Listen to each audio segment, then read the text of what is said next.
do you want to start the recording? I did. Thank you. All right, guys. So let's get into the Ritz-Carlton. First of all, does somebody want to give just a brief summary of what they read in the case study?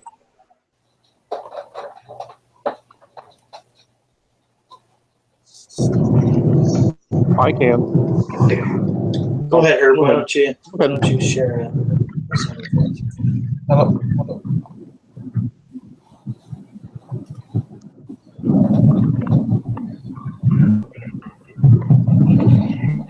Sorry, Herb, did you say anything?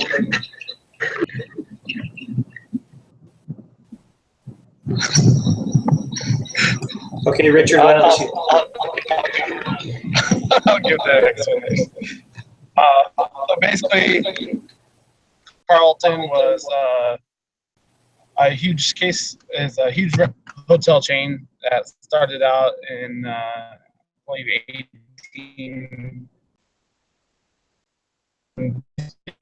It was for the high respect and how they treated employees. And I really, the whole thing behind this case study was that this new hotel was that, and in the past was that they had a 7-day training period. And during those 7 days, the employees knew pretty much everything that they could learn in a training environment. They didn't take those things and apply it to their jobs that they can. Basically, the case study is saying should the 7-day training period be longer, or should they go about a different way of doing things? Quick summary.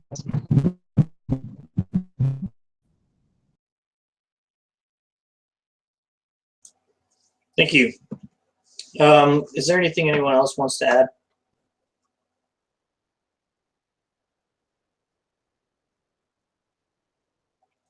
All right, looks like we're good. We'll get into this with a little more detail then. I wanted to share something with you guys.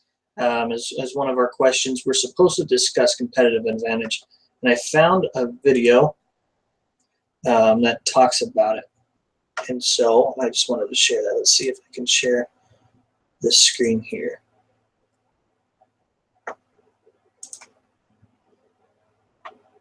All right, do you guys see the fidelity of advertisement there? Okay, let's see if this. Yeah. Yes. Yes. All right, can you hear?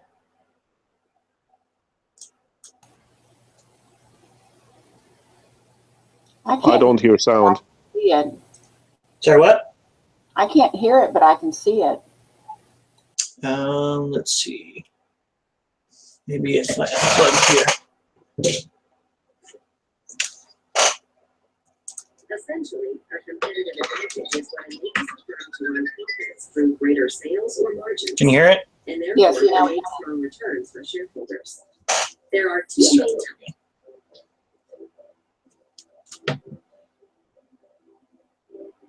A competitive advantage is an advantage a firm has over its competitors. Essentially, a competitive advantage is what enables a firm to run profits through greater sales or margins, and therefore create strong returns for shareholders. There are two main types of competitive advantage. Comparative advantage refers to a firm's ability to produce a good or service at a lower cost than competitors. For example, two widget manufacturers operate in the same market. Widget maker ABC has invested in better technology and can produce more widgets for less cost than its competitor, XYZ widget makers. ABC has a competitive advantage, and it can charge a lower price for its product. The other type is differential advantage. When a firm's products or services differ from its competitors due to some unique feature, it has a differential advantage. XYZ's widgets have a differential advantage over ABC's because they can be used outdoors in all temperatures. ABC's cannot operate in freezing weather. The more sustainable a firm's competitive advantage, the more difficulty competitors have neutralizing it. Firms can realize competitive advantages through cost structure, product offerings, distribution networks, and customer support.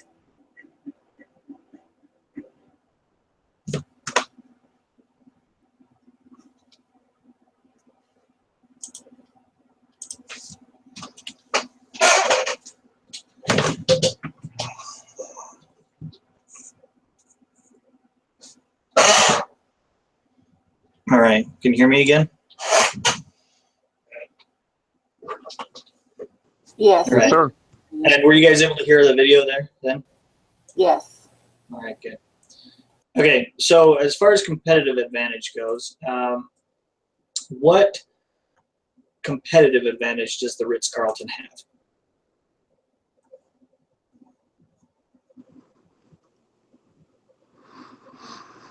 Anyone can chime in. I would think that they pride themselves with a differential advantage from the Four Seasons, having better service, being more customer service focused, and more having a better process to resolve concerns or customers who are irritated, who have a less than perfect experience. Yeah, I agree. Anyone else? I was impressed with the hiring process, how the hire manager, the president, is in charge of talk to the people, and in these 7 days, they are preparing meetings, seminars, all the trainer is doing for the higher level of manager. That is very important. And I want one graphic, I guess it's exhibit 9. They explain all the process until the first contact with the candidate. So they all is really detailed how they need to do. Is the answer, they don't answer, check again the telephone number. So I guess the competitive advantage is the quality of the personnel, the people they have, because they take a special care for each one of them. Even they have in the new Washington, D.C., 400 opening, almost 3,000 show up to present the curriculum vitae, the resume. And they talk with each of them to do the fair filter. They say maybe they are the children of one of the future customer or whatever, but I was surprised. They, even for this chocolate or this small thing, they really like the people. I like that. Yes. Any other thoughts about the competitive advantage of the Ritz?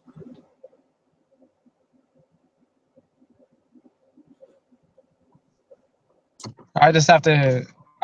I'll just put in my input. I agree with Herb and Leon, but basically, I think what really gave them the advantage was that they put the customer first, and it wasn't so much about business, and it wasn't so much about making money. I mean, ultimately, that's what it was all about, and they even told their managers that. But without the customer, there is no business, and I think with that, Ritz-Carlton having ideology, that really gave them the advantage, because people really saw that, and they wanted to come back, and they wanted to spend hard-earned money at a restaurant or at a hotel. Cool. All right. So addressing that then, their competitive advantage, I think, is the service that they offer.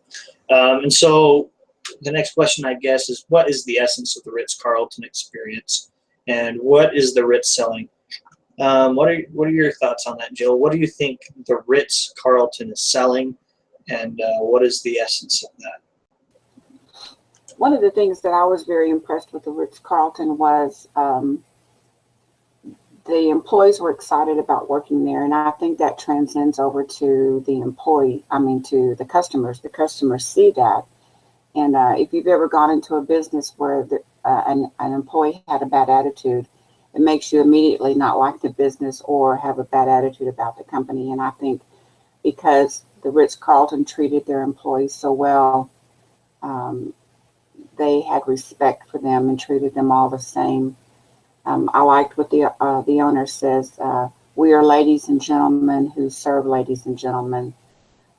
He didn't think that one employee was less valued than another employee, and they kept them excited about working there. The turnover rate says a lot as well. They have a very, very low turnover rate compared to the industry standard, which surprised me how high the industry standard was. So I think that says a lot about, an employee is excited, wants to come to work, and that just naturally transcends over into what they do every day, all day long, cleaning the rooms, cooking, whatever it is that they're doing. They're still excited about being there and being part of that corporation. Thank you. Has anyone in the group done a lot of travel for work to where they could kind of give us an idea of the difference in an experience between, the service of one hotel or another? I just know that I know people in my work that travel quite a bit, and they have very specific likes, I guess, when it comes to hotels and their experiences. Does anybody have that kind of experience? I have a little bit. It makes a big difference when you walk into the hotel lobby and there's someone there at the counter, and they listen to whatever issue that you might be having, and you can tell that they're trying to do their very, very best to accommodate you. Usually that's how it is when I travel. Very rarely have I come across someone who doesn't care or is not at the desk 24/7 and cannot help you. And so it's those times when you feel very frustrated because you are far from home. Normally I am. I'm in the United States, but still you're far from home. I'm usually in a city or a state that I'm not familiar with. And it's nice to have someone there at the hotel desk who is willing to help you, whether it be an internet connection or a question about a restaurant or some place where you need to go to drive to get to your appointment. It's that person at the front desk that is kind of like your link to the city and helping you get around, and kind of you don't feel totally alone because that person is there kind of to help you because you're the customer. For sure. I used to work in events management, and we used to do training events nationwide. And I didn't go to a lot, but I've been to 5 or 6 different events where we were renting event space in the hotels, their large conference rooms and stuff. And I was the one in charge of booking those, and we try to go to a lot of the same cities every year. And so it was definitely, it was interesting reading what they talked about, how the events sales is such a huge part of their profits, because it was like if we had a good experience someplace, we'd go back. That's just the way it works. And if we didn't, we wouldn't, because there's never a shortage of hotels, in the big cities that we go to. So I thought that was interesting for sure. So let's talk about. Sorry. Go ahead, Liliana. Yes. We have bad experience in one hotel, and because we find under the bed something disgusting.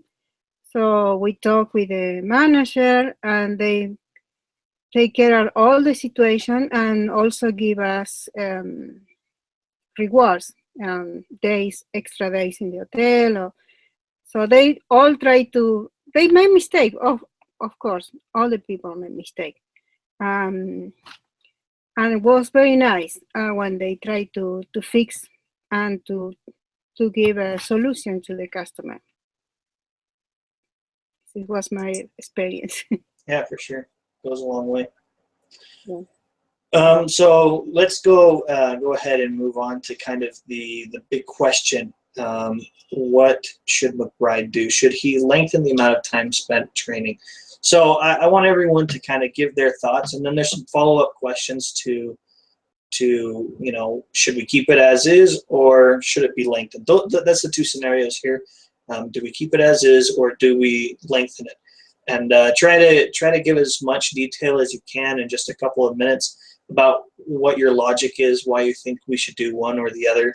And then afterwards, like I said, we'll have some follow-up questions. So Herb, if you don't mind, could you go first and just kind of tell us what you think they should do, and try to keep it to 3 minutes or so. This is the bulk of our meeting today, so it's okay to take more than just 2 minutes or so, but still try to be succinct. Thanks. So actually, my suggestion was for McBride to take it to the next level.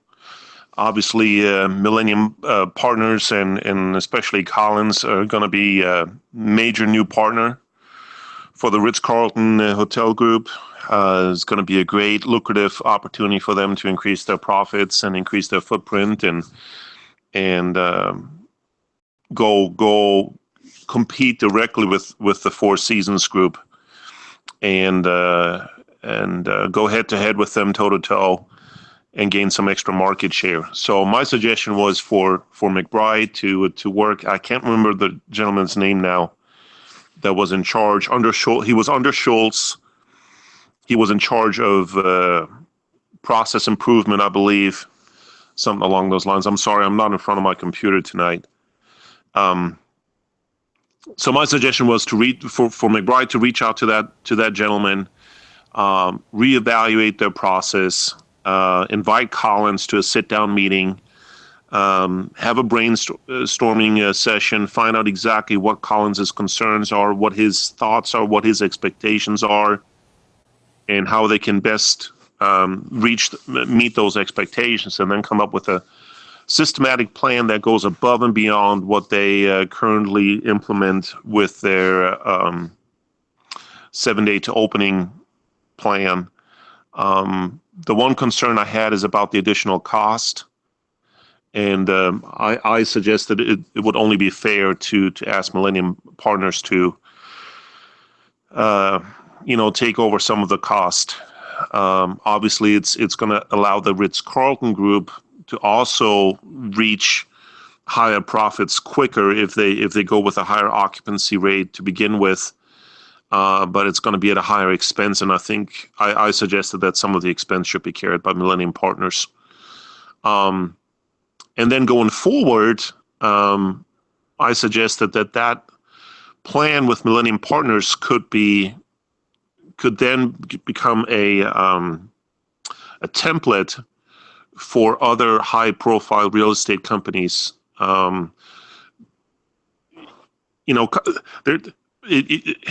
Years ago it was the gold standard, then it was the platinum standard, then it's the diamond standard. There's always, customers always want more.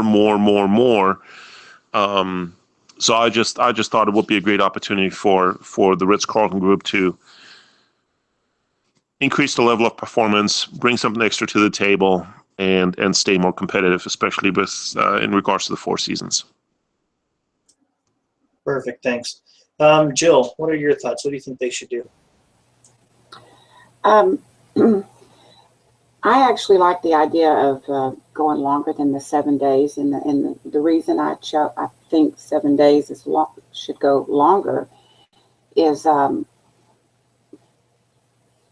have the first 2 days of orientation, which I think is really good. Those 2 days of orientation. But then the next 5 days are for training. And the reason I don't think that's long enough is because part of that 5 days is set up for uniform fitting and let's see, I listed a couple of things. It was the uniform fitting and some grooming sessions that they had to have for the employees, some departmental overview sessions. And so I think they lack in the training for their employees. Since I'm not familiar with the hotel side of the business, I don't think I feel very confident in saying how much longer it should be. I am involved in training though a lot in my job, and I do know that to do a good job, I would think if they're bringing in a brand new person who has no experience in the hotel business, that they need more days to train. And I think in the long run, it would be very beneficial to them. So I suggested possibly another 7 days, but again, I am not sure about that, but I definitely think they need to have more training involved. Perfect, thanks. Liliana, what are your thoughts? I believe a big problem between McBride and Collins is because they don't confront the reality. They need to talk, or McBride needs to explain better what is his situation, because these hotels have really high standards. Mr. Collins and the owners of the condominiums want to change so many things that, for example, the 7 days is really important. I try to put myself as a housekeeper or as a cooker, as a new employee of this hotel. As she says, 7 days is too short. It's under so many pressure, under so many decisions to do. My suggestion is to keep the standard of the hotel, start after the 7 day with a 50%, no more, the occupancy, because, you know, when you start a new shop, you need a training, but the way you best learn is when you start doing the shop. It's not only about listen seminary or doing meeting or something like that. When you are in front of the customer and you are confront the situation, is when you learn the most. So keeping the 50% occupancy is good, to have more time, to have better training, but full occupancy is terrible for new hire. So I should have to, maybe as Alan say, extend 2 more days should be good, because you give more time to the managers to make better arrangement, to talk to each other and to see what they can do better. It's not about changing the art, or it's about changing a lot of stuff that is important for the company.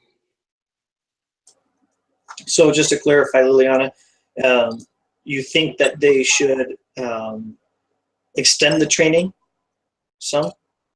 No. Continue with the 50%, no full occupancy. Okay. And my idea is you learn more when you start working on Right. Okay. So maintain the 7 day training and the 50% occupancy. Yes. Okay. All right. Good. We have some opposing views that'll make the conversation more interesting.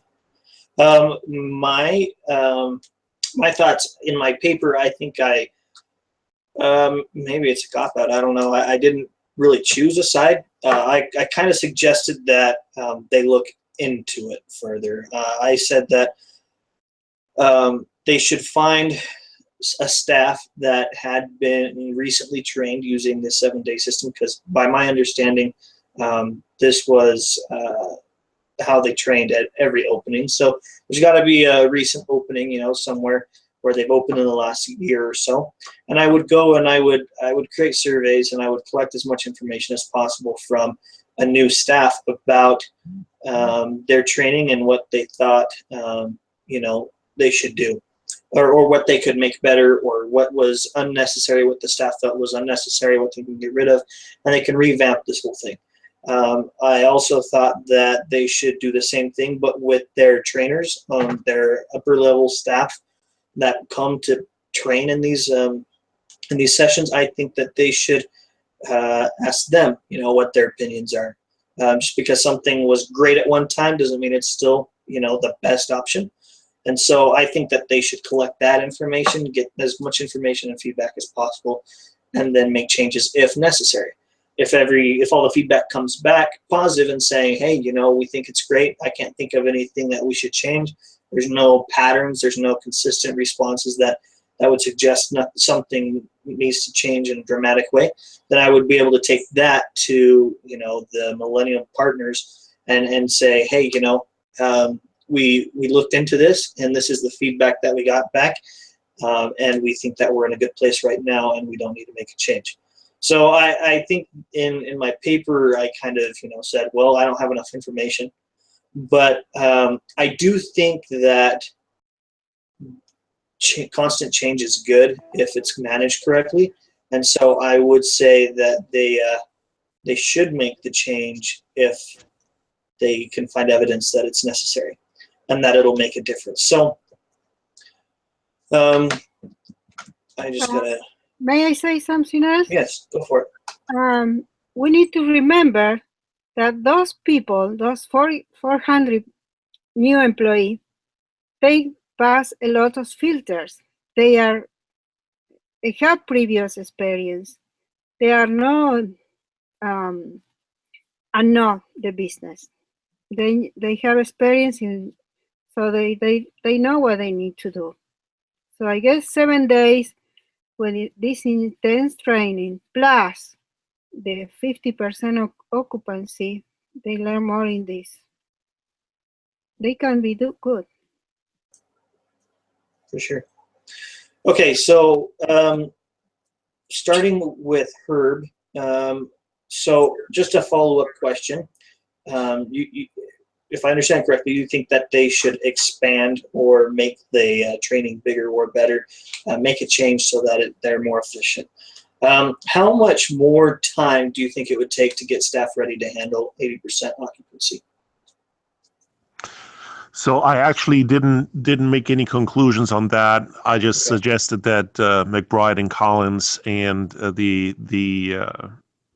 whatever his name was that's in charge of process improvement, that they sit down and have an open conversation about that. But then particularly about the opening, what my suggestion is the trainers, the best of the best that they had there for the 7-day opening period, that they keep them on for at least a couple of weeks, if not the first month, and give the new employees an opportunity to work alongside the best of the best and learn hands-on, almost like an apprenticeship, and are in the trenches with these senior and solid employees and learn firsthand how to deal with difficult customers, how to deal with scenarios that you don't, what do you call it? Scenarios that don't necessarily. There's one thing to sit in a classroom and sing Kumbaya and have role plays and whatnot. Chances are slim to none that those role plays will ever really happen that way in real life. Customers are going to throw all kinds of things at you that you've never encountered before. And I think it's not, you cannot teach every new employee every possible answer to every scenario, but what you can teach is how to react to a customer's complaint, how to restate the complaint, how to make the customer feel appreciated, and make them understand that their concern is your topmost priority, and then respond in a professional manner. And if that means, I'm sorry, Caleb, I appreciate, blah, blah, blah, blah. Let me get back with you, and then find a solution, find somebody who can provide a solution. And just to gain that confidence when you have a conflict with a customer, it just takes experience. And I think the best way to learn that is having somebody alongside next to you who's done it a million times. All right, cool. So along those lines, I think that's a good idea. But it does say in the case study that the first month of operation, they were going to start with 50%, right? We talked about that. But it would be 3 to 4 months with the regular increase, 3 to 4 months before they're at 80% occupancy, which is their goal level, right? So, Herb, do you think that your suggestions would make a significant cut in that 3 to 4 month time? Or are you more about having the security of having a job well done? Or do you think that would make a difference in the bottom line? My suggestion was a trial by fire. Go for the full occupancy goal and just have at it. But always have somebody within arm's length that is 100% top-notch professional, that is the best of the best that the Ritz-Carlton Group has to offer, and that can jump right in there and solve that issue without even blinking. So don't leave any of these new employees hanging and sweating and possibly lose a good customer. But anyways, just have a senior employee within arm's reach at all times. And then Cool. in my opinion, having been in sales for 20 plus years, I don't think it should be a problem. Go full blast. Yeah. Cool. All right, Richard. So we've all kind of shared our thoughts a little bit here, but welcome back. Could you share with us what you think should be done here? Kind of our two options at this point that we're talking about is either they keep the 7-day training program as it is, or they lengthen it. What do you think? What was your point of view? What is your opinion on that? So basically, retail and every day.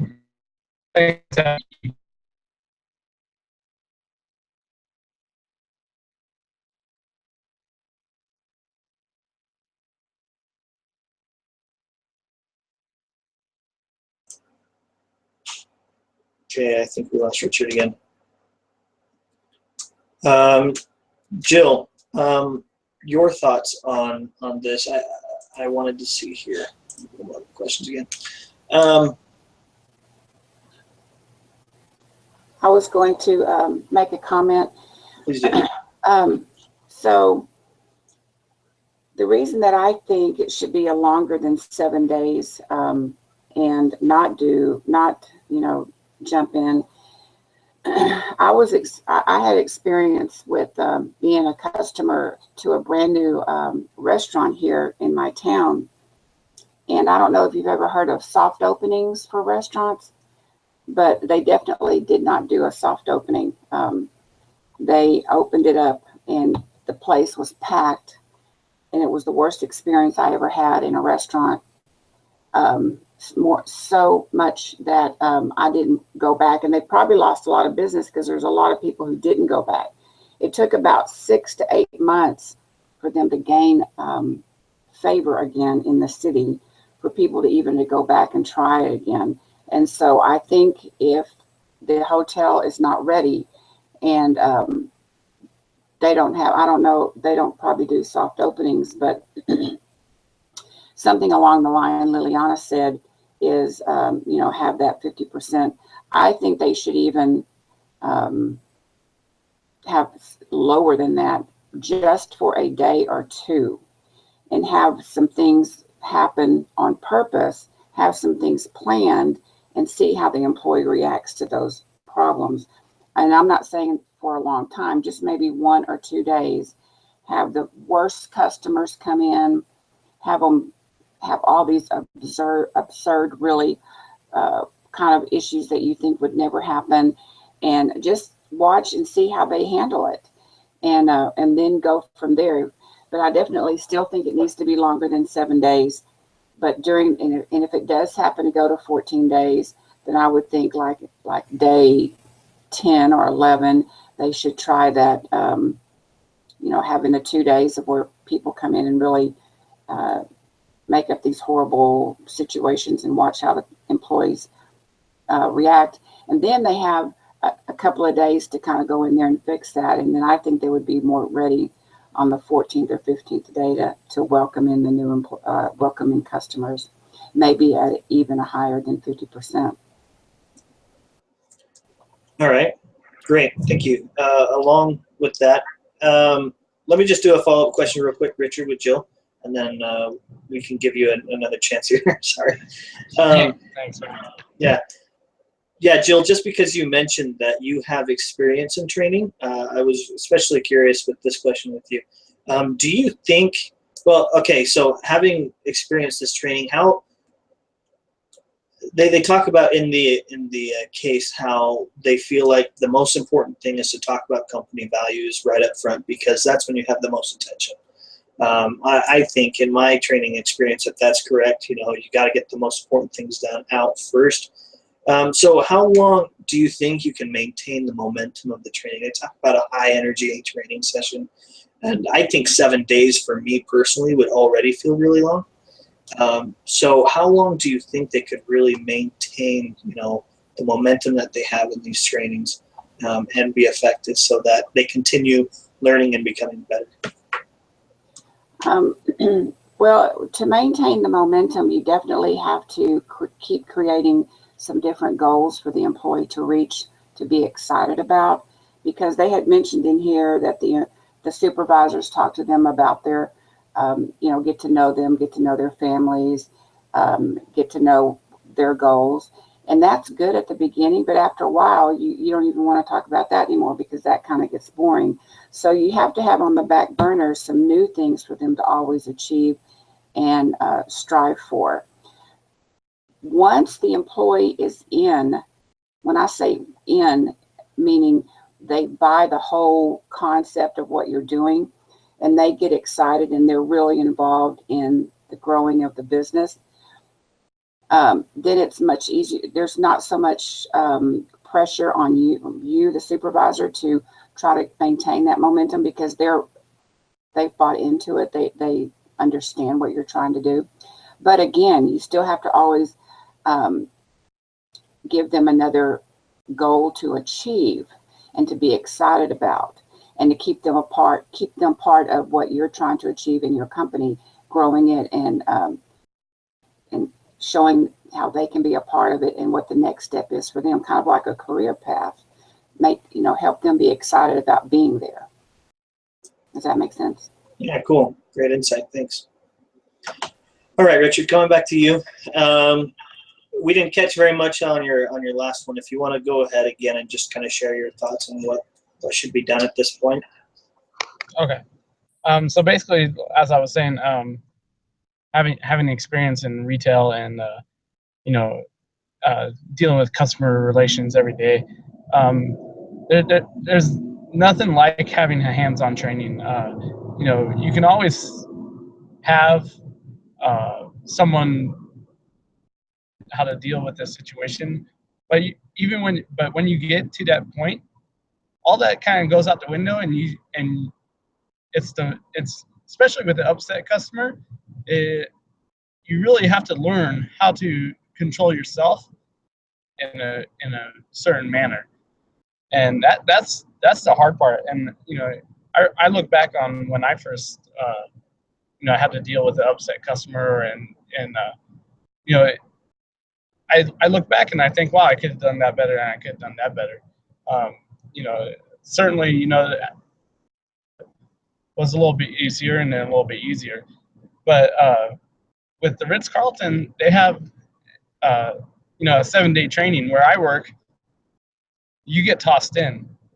I explained, hey, this is how you do it really quick, and then there you go, and wish you luck. But Ritz-Carlton 7-day training, that's that's quite a pretty good length of training period. But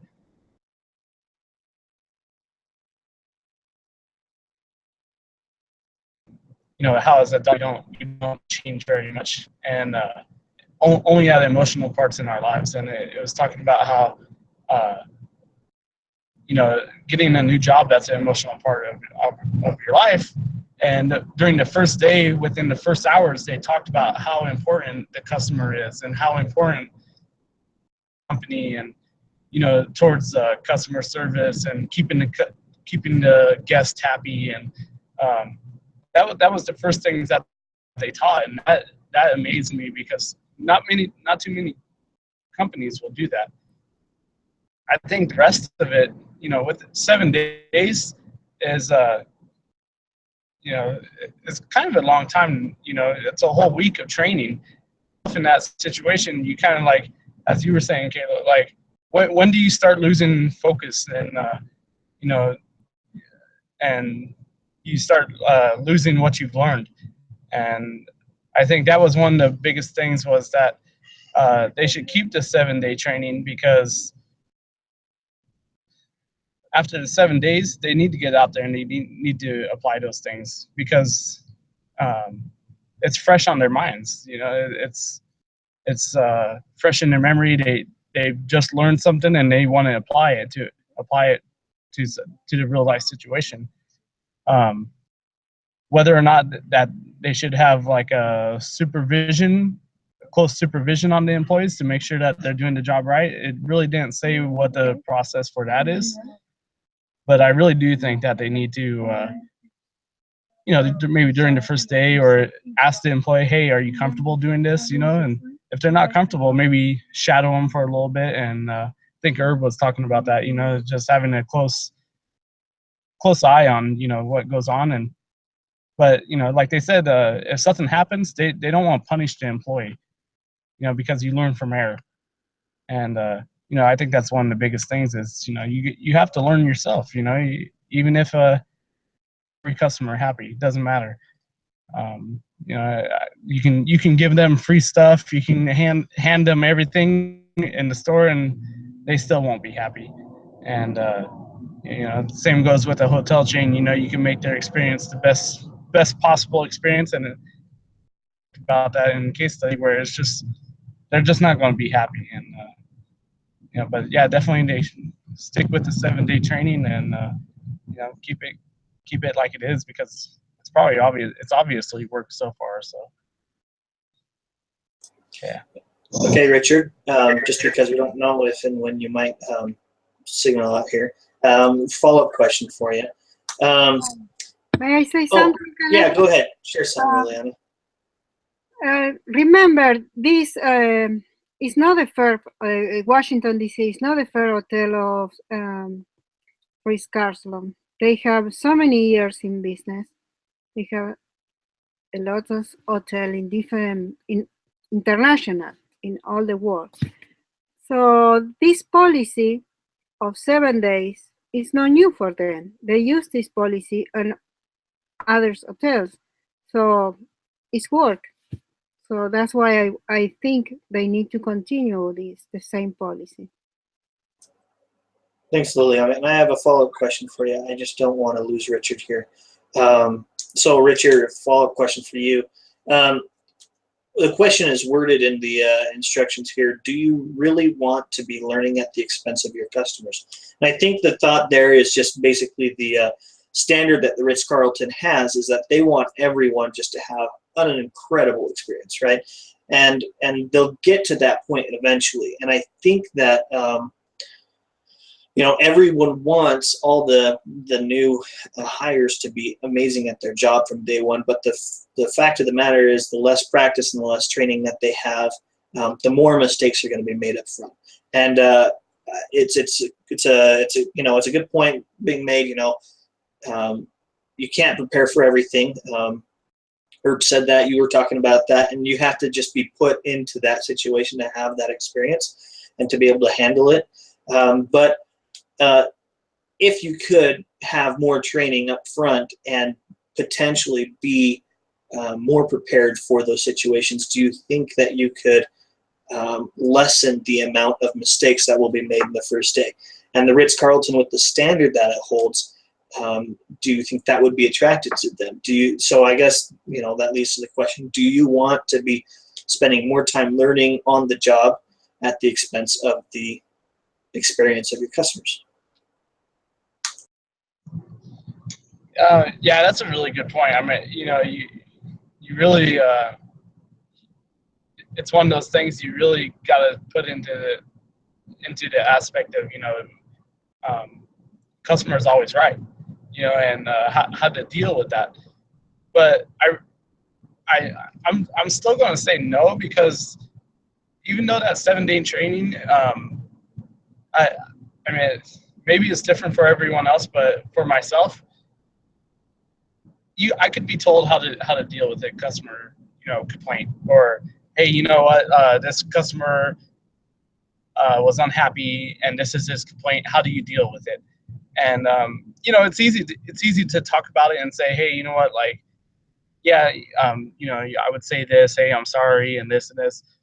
But in a real life situation, I mean, I've been from situations where I'm shaking because I'm so upset, you know, because I've been, you know, I mean, the customer has just belittled me and, you know, talked down to me, and you know, and I couldn't say anything to him because ultimately he's right, you know, and it's you know, it's a tough situation to handle, and I don't know if there's a training that would be able to prepare you for something like that.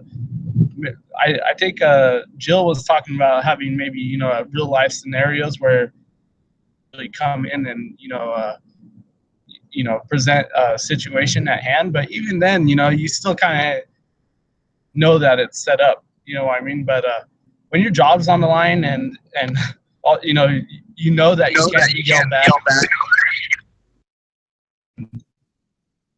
It's one of those things that you start to think twice about the things you say and the things you do. But that's a really tough question. I really don't. I mean, I would say that the Ritz-Carlton, with their high standards, yeah, they don't want to practice on the customers. That just doesn't seem right. But I really don't know if any more training will help cure that either. Like, I think it's more, you know, the person, and as far as maybe, you know, the training process and the hiring, you know, they had 4,000, I think, applicants, and they only hired 400 or 600. I mean, obviously they were something special to them, and you know, I think, you know, that probably was a clear indication of who that person was, and you know, how they could handle it. So Cool. I don't know if I actually answered the question or not, but No, yeah, it's all about the discussion. In any perspective. Okay, Liliana, your follow-up question. So you've made a lot of comments and some good points and everything, but now let's talk about Collins and his influence. So how much influence does he have on the decision being made? Because he represents the company that's made a $700 million investment in this company, right? And so they're asking for him to extend the training program or to revamp it. Basically, the most important thing to him is they're getting their return back faster. So they want to open at 80%. You know, they want to open at a higher percentage of occupancy. So how do you handle that situation? Because this guy, you know, he represents a company that owns the building, basically, right? So what do you think? What are your thoughts on that? Yeah, I said before that my bride need to talk with Colin, confront the reality, and try to say, okay, we need to negotiate something better. We can start a full occupancy because our employee need more training in situ with the customer. So they need to be straight in this, because this policy was successful in other hotels. He know this work well. So why they need to change and put the new employee under so many pressure. That is, it's not fair. I guess he need to negotiate better with Collins. I know Collins put a lot of money. I want to get money back as soon as possible. But as Shell said, if you have a bad experience with a new business, you don't want to come back. So we need to find the balance in this situation. For sure. Awesome, thank you. We just have a couple more minutes. Just some thoughts. I think that it's really important that I just haven't heard it mentioned. You know, they talk about how they've done this several times, but I really love the fact that, you know, the people that created the system together, the 7-day training, they have their operations managers. You know, they're people that look at saving, you know, as much as possible. You know, minimizing cost and maximizing output. And so I think that it is really impressive, the program they have in place. And I think that perhaps Collins doesn't understand the effort that's been put into it. He doesn't maybe know all the background. But I definitely still feel like just because you're in a good place doesn't mean you can't get better. And so I do think that there is a way for maybe them to enhance what they've got going. So any final thoughts here? We got to end just at 8 o'clock. I have another commitment, but anyone else is welcome to share any thoughts they have.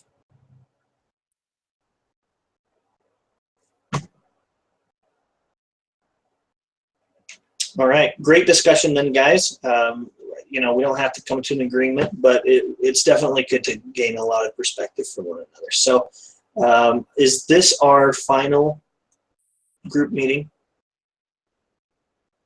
It is our final. Yeah. Well, cool. Great discussion, guys. Great semester, and thanks for being here tonight. I enjoyed it with all of you guys. So Caleb, I will send you this link, okay? Perfect. Thank you.